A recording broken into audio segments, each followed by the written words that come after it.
Saya mengalami kekerasan seksual. Kalaulah karena pengabdian saya sebagai seorang ajudan menjadikan saya seorang terdakwa, kini saya serahkan masa depan saya kepada putusan majelis hakim. Majelis Hakim memvonis Putri Chandrawati dengan hukuman 20 tahun penjara. Istri Sambo itu terbukti terlibat dalam pembunuhan berencana Brigadir Yosua.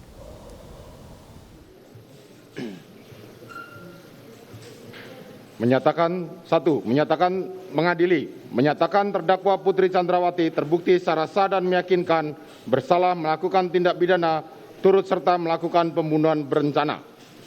Menjatuhkan pidana terhadap terdakwa Putri Chandrawati dengan pidana penjara selama 20 tahun. Menetapkan lamanya masa penangkapan dan penahanan yang telah dijalani terdakwa dikurangkan seluruhnya dari pidana yang dijatuhkan.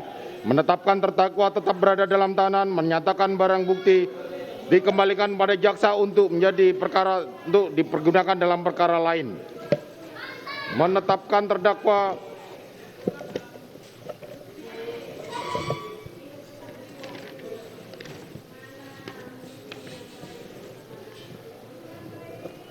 membebani terdakwa Putri Chandrawati untuk membayar biaya perkara sebesar Rp5.000. Silakan duduk. Demikianlah diputuskan dalam rapat permusyawaratan Majelis Hakim Pengadilan Negeri Jakarta Selatan pada hari Senin tanggal 13 Februari 2022 oleh Wahyu Iman Santoso, Sarjana Hukum selaku Hakim Ketua, Morgan Simanjuntak SHMH dan Alimin C.R. Sujono SHMH masing-masing sebagai Hakim Anggota. Putusan mana diucapkan dalam sidang terbuka untuk umum pada hari dan tanggal itu juga oleh Hakim Ketua dengan didampingi Hakim Anggota tersebut dengan dibantu oleh Aprisno SHMH dan Okta Andrianto SHMH. Panitera pengganti pada Pengadilan Negeri Jakarta Selatan serta dihadiri oleh Rudi Irmawan SHMH dan kawan-kawan jaksa penuntut umum serta terdakwa yang didampingi oleh tim penasihat hukumnya. Demikianlah putusan Pengadilan Negeri Jakarta Selatan nomor 797 PIT-B 2022. Kepada para pihak diberikan kepada mereka hak untuk menyatakan banding maupun menerima putusan ini ataupun pikir-pikir. Demikianlah sidang perkara nomor 797 PIT-B 2022 atas nama terdakwa Putri Chandrawati dinyatakan ditutup. Kuasa hukum Putri Chandrawati, Febri Diansyah, mengatakan menghargai putusan hakim terkait vonis 20 tahun terhadap Putri, namun menurut Febri, banyak kesimpulan hakim yang tidak didukung bukti di pengadilan. Banyak sekali persoalan dalam pertimbangan putusan tersebut, namun sebagai profesional kami tetap menghargai institusi peradilan, menghargai kewenangan majelis hakim dalam memutus sesuai dengan kewenangannya tersebut. Sekaligus tentu saja kami akan mempelajari secara lebih rinci bagian-bagian dari pertimbangan tersebut. Sebuah amar putusan, apapun amar putusannya, tentu tidak bisa dilepaskan dari pertimbangan-pertimbangannya, rasio decidendinya. Dan problemnya, kami mencatat cukup banyak kesimpulan-kesimpulan yang diambil tidak didukung dengan bukti-bukti yang muncul di persidangan. Bahkan ada bukti-bukti yang muncul di persidangan secara jernih, secara terang benderang, disampaikan oleh pihak yang punya kompetensi keahlian dan juga independen, bukan ahli yang dihadirkan oleh penasihat hukum misalnya, bahkan ahli yang dihadirkan oleh penuntut umum, itu justru dikesampingkan hanya dengan jurnal-jurnal, misalnya hasil pemeriksaan psikologi forensik yang bukan hanya pemeriksaan terhadap Bu Putri sebenarnya, bukan hanya pemeriksaan terhadap Pak Ferdi Sambo, tetapi juga terhadap seluruh terdakwa lain dan beberapa orang saksi dengan metode ilmiah yang bisa dipertanggungjawabkan dan tidak terkait dengan bukti-bukti yang lain. Nah, ini tentu saja poin-poin yang akan kami gali lebih lanjut. Proses hukum masih berjalan. Kami mengajak kita semua untuk sama-sama menghormati proses hukum yang berjalan. Mungkin itu dulu yang disampaikan untuk saat ini, kami pikir cukup. Terima kasih. Saya mengalami kekerasan seksual. Kalaulah karena pengabdian saya sebagai seorang ajudan menjadikan saya seorang terdakwa, kini saya serahkan masa depan saya kepada putusan majelis hakim. Kementerian Tenaga Kerja Republik Indonesia mendirikan Pusat Pasar Kerja atau Pasker ID. Hal itu dianggap solusi untuk masalah ketenaga kerjaan di Indonesia.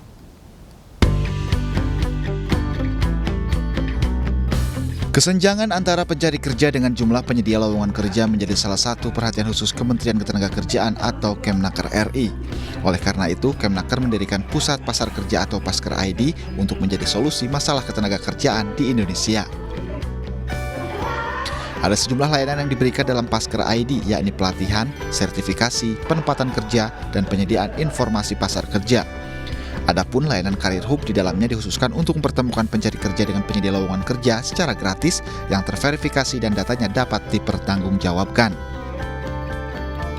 Ini sangat penting. Nah, target kami bahwa adanya Pasker ini akan mampu menampung sebanyak-banyaknya, terutama adalah informasi terkait dengan ketenagakerjaan.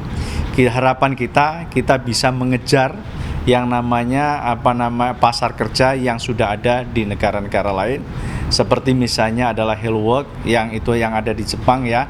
Ini adalah menjadi tempat bagi siapapun terkait dengan pekerjaan dia akan mencari, baik pencari kerja ataupun pemberi kerja. Nah, ini satu aplikasi yang bisa digunakan untuk mempertemukan pencari kerja dan pemberi kerja, terutama untuk teman-teman yang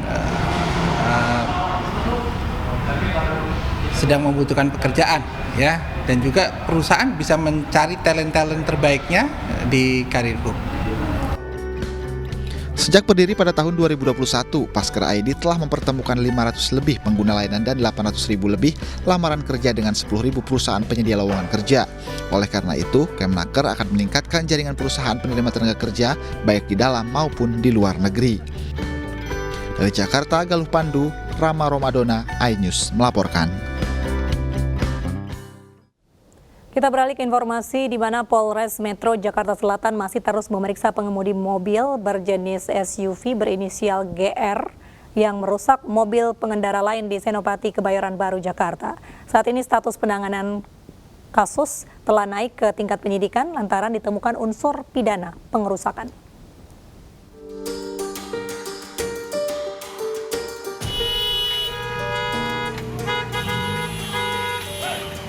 Inilah barang bukti replika senjata api serta pedang anggar yang digunakan pengemudi mobil berjenis SUV untuk menyerang pengemudi mobil berjenis sedan di Senopati, Kebayoran Baru, Jakarta Selatan. Aksi pengemudi arogan yang menghebohkan media sosial ini pun kini memasuki babak baru. Kepolisian akhirnya membuka identitas pengemudi arogan tersebut.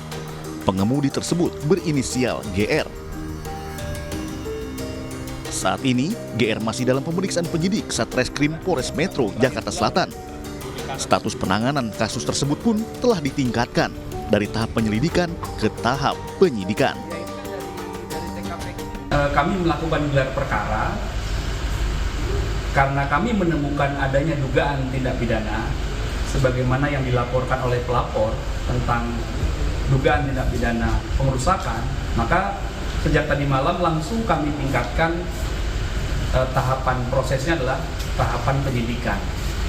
Dan hari ini proses penyidikan sudah berlangsung. Terlapor saat ini sedang dilakukan pemeriksaan dalam tahapan penyidikan.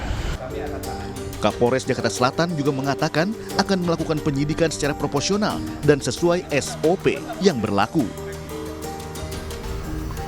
Sebelumnya viral di media sosial seorang pengemudi mobil berjenis SUV merusak mobil taksi online di kawasan Kebayoran Baru, Jakarta Selatan. Dari video amatir yang sempat terekam warga, pengemudi melakukan pengerusakan menggunakan senjata airsoft gun. Tak hanya itu, pengemudi turut menggunakan pedang hingga kaca samping mobil taksi online pecah. Merasa belum puas, pengemudi juga menabrakan mobilnya hingga akhirnya melarikan diri. Sementara itu, korban melalui kuasa hukumnya menyebutkan telah menerima permintaan maaf pelaku pengerusakan namun korban tetap meminta proses hukum terhadap peristiwa tersebut tetap dilanjutkan. Dari Jakarta Selatan, Den Helmi Sejangbati, Miftahul Gani, iNews melaporkan. Pemirsa, kinerja Menteri BUMN Erick Thohir kembali mendapat apresiasi dari Presiden Joko Widodo. Erick Thohir dinilai berhasil mengoperasikan kembali pabrik pupuk Iskandar Muda di Aceh yang berhenti beroperasi sejak 2005 lalu. Presiden Joko Widodo meresmikan pabrik pupuk NPK PT Pupuk Iskandar Muda yang sempat ditutup sejak tahun 2005 lalu. Beroperasinya kembali pabrik yang berada di kawasan ekonomi khusus Arun Loksmawe Aceh ini tidak terlepas dari peran Menteri BUMN Erick Thohir. Kinerja Erick Thohir ini mendapat apresiasi dari Presiden Joko Widodo. Apalagi kapasitas produksi semakin meningkat, mencapai 500.000 ton per tahun, dengan nilai investasinya mencapai 1,7 triliun rupiah. Problemnya apa? Ini sudah sejak 2005. Problemnya gas. Saya nggak tahu. Berpuluh tahun, bertahun-tahun kita diamkan saja. Aset sebesar ini. Itulah yang saya tugaskan saat itu kepada Menteri Erick Thohir untuk bisa dijalankan dua-duanya. Presiden, kami pastikan bahwa pemerintah tidak pernah yang seperti Bapak menomorduakan Aceh, tidak pernah Pak. Bahwa justru di bawah Bapak Presiden kita membangun terus saat ini untuk memastikan bahwa Aceh menjadi salah satu sumber daripada energi nasional dan juga perbaikan pangan nasional. Presiden Joko Widodo juga menugaskan Menteri BUMN Erick Thohir untuk menuntaskan permasalahan utama dari pabrik ini, yaitu ketersediaan gas sebagai bahan baku utama, sehingga pasokan pupuk untuk petani dapat semakin bertambah. Dari Loksmawe Aceh, Riki Anwardi dan Yudi Permana, iNews melaporkan. Anak-anak dan lansia korban gempa Turki masih bertahan di pengungsian dan membutuhkan bantuan. Informasinya di iNews malam usai jeda.